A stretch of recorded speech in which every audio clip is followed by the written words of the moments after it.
It's time to talk about the new kid on the block, Xbox brand new hitter, that is supposed to set the gaming world on fire. The brand new potential AAA title, yes, we are talking about South of Midnight.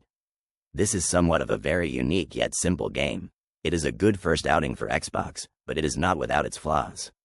Will this be the system seller that Xbox fans have been waiting for, or will this be another letdown? So let's break this down, my opinion of South of Midnight. Wait, Shadow, I think the people want to hear from me first since I am quite similar to our main character, don't you think? You know, beautiful, and a bad bitch. I think this game has a lot going for it. The main character is good. It is almost like it is her coming-of-age story. She is thrown into a world that she never knew existed. She was used to dealing with normal young person issues, like school, and relationships. Then in the blink of an eye, she is seeing the truth of the world she has been living in. And to say that this truth is a shock is an understatement. She is now dealing with magic, mythical creatures, old legends, and personal trauma. The game takes place in the Deep South. The setting and look of the game make you feel like you are part of that culture and history. This game will hit you in the feels hard. Some of the characters' stories that you experience are heartbreaking. I was crying a few times. The story is definitely this game's strongest strength and greatest weakness at the same time. I know how that sounds crazy, that something can be a good thing and a bad thing at the same time, but I'll let you explain that. I can see the look on your face when I started talking about the story that you had the same issues I had with it. But I am here to give the positive vibes. I will let you be Mr. Grumpy. The game's main thing is to pull you into the characters' lives and make you want to heal their tragic past. Some of the characters you meet will have you determined to get justice for them. The music in this game is also some of the best. Each song really pulls you in and sets the mood. The music also helps tell the story of what is going on. The combat in this game is decent, nothing to write home about. This game can also feel like a platformer at times. You will spend a good amount of time jumping and running on walls, so it can be a good or bad thing depending on your taste. I will let Shadow go into more detail. You get the clip notes from me. Fast and easy, haha.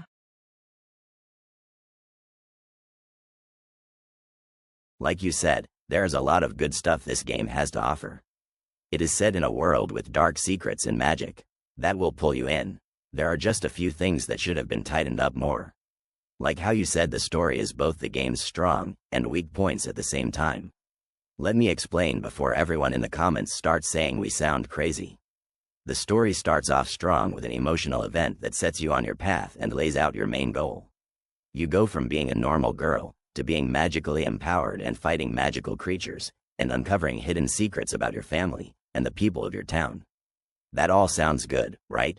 The thing is they introduce you to all these interesting characters and their trauma, but usually the game only scratches the surface of their story without going too deep into these storylines, and then move on to the next, without any follow-up, or even seeing these characters again.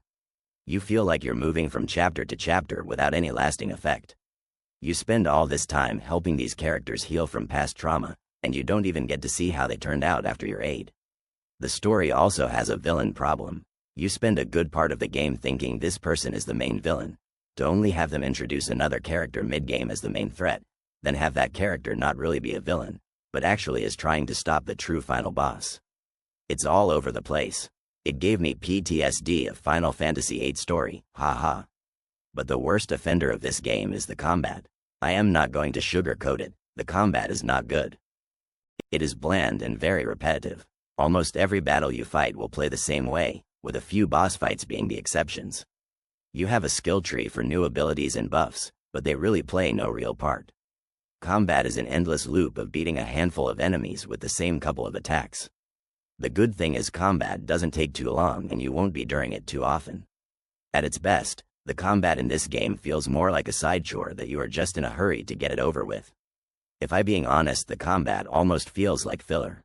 The game is quite straightforward. You go from chapter to chapter and help people of the town heal old wounds. There is not really much exploring in the game. Some levels are bigger than others, but it is pretty much the same. You go from one end to the next with a few fights mixed in. It is not a bad experience. Some levels can be quite fun.